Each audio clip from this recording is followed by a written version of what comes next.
नमस्कार, good morning, सत श्री अकाल। आज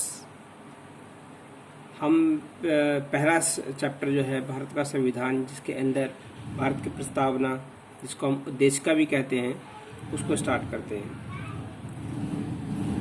भारत के संविधान की बातें बहुत सारे लोग करते हैं, अलग अलग तरीके से करते हैं। उसके अंदर संविधान का उद्देश्य, संविधान की प्रस्तावना, संविधान किस वजह से बनाया गया है, वो सारा कुछ इस संविधान की प्रस्तावना के अंदर दिया होता है।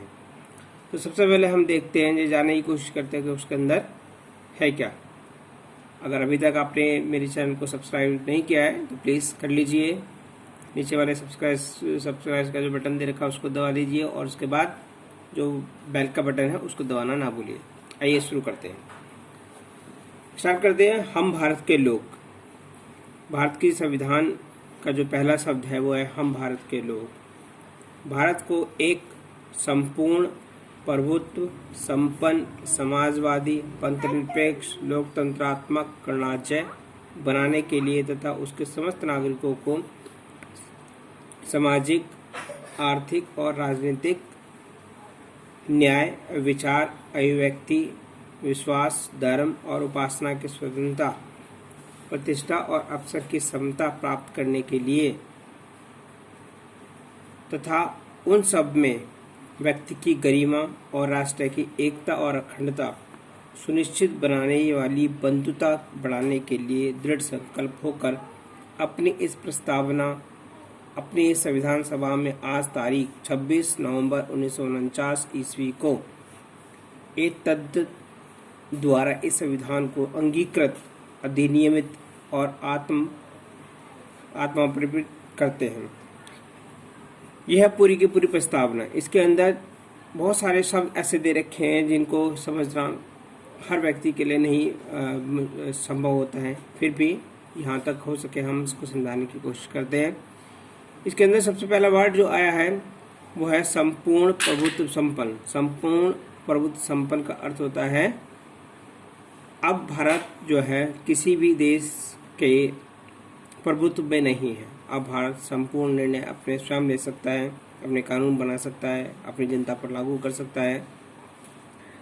सेकंड है इसके अंदर समाजवादी। समाजवादी का अर्थ होता है समाज के सभी वर्गों का, समाज के सभी लोगों का बराबर एक तरह से योगदान।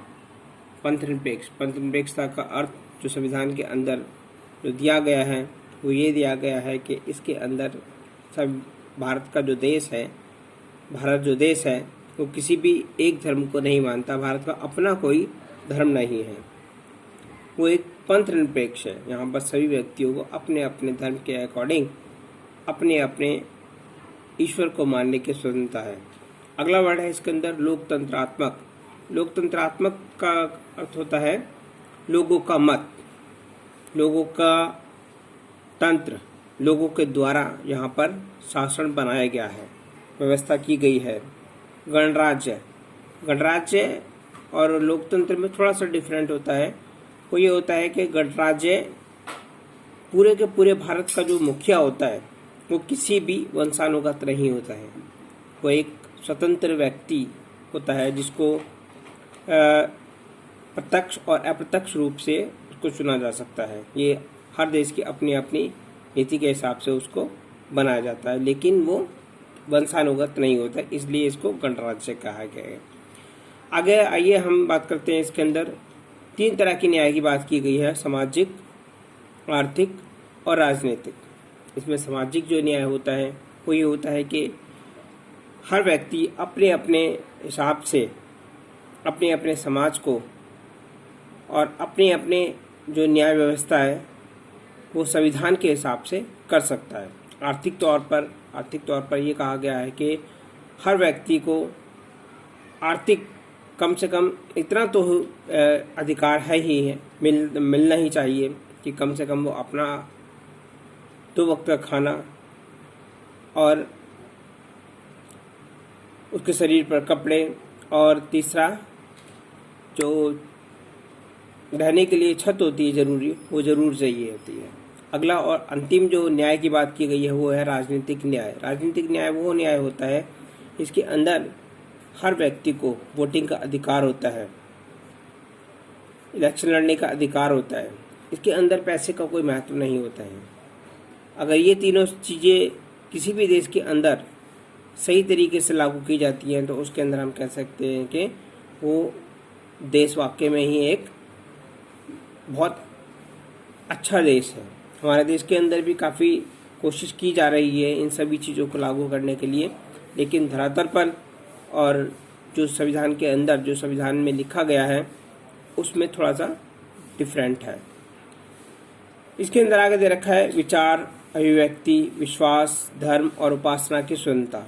इन सभी चीज़ों की हर व्यक्ति को अपने अपने धर्म के हिसाब से विचार रखने की, अभिव्यक्त करने की, विश्वास करने की, किसी भी इस पर विश्वास वो कर सकता है अगर चाहे तो, नहीं चाहे तो किसी भी धर्म को छोड़ भी सकता है, विश्वास कर भी सकता है, उपासना पूजा व्यवस्था अपनी कर सकता है।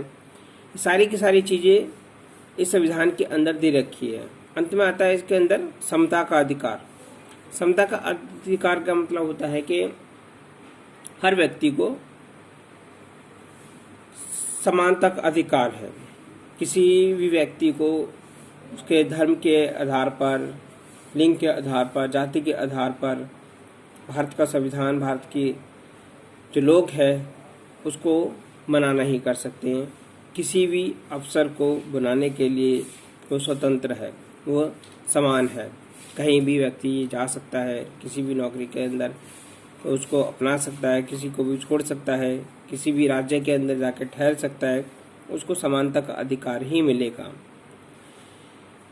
जो भारत के संविधान के रचयिता थे, जिनको हम भारत के संविधान का पिता कहते हैं, उनके अकॉर्डिंग भारत का संविधान, भारत की जो संविधान की जो प्रस्तावना है, इसको भारत की आत्मा कहा गया है। भारत की आत्मा, जो कि हमारे डॉक्टर भीमराव अंबेडकर ने इसको कहा है। इसलिए इसको समझना, और इसमें से बहुत सारे क्वेश्चंस हमारे एग्ज़ाम में, जो कि हमारी परीक्षाएं होती हैं, कंपटीशन की जो परीक्षाएं होती हैं, उनके अंदर अलग अलग तरीके से आते हैं। बस आज के लिए इतना ही। धन्यवाद।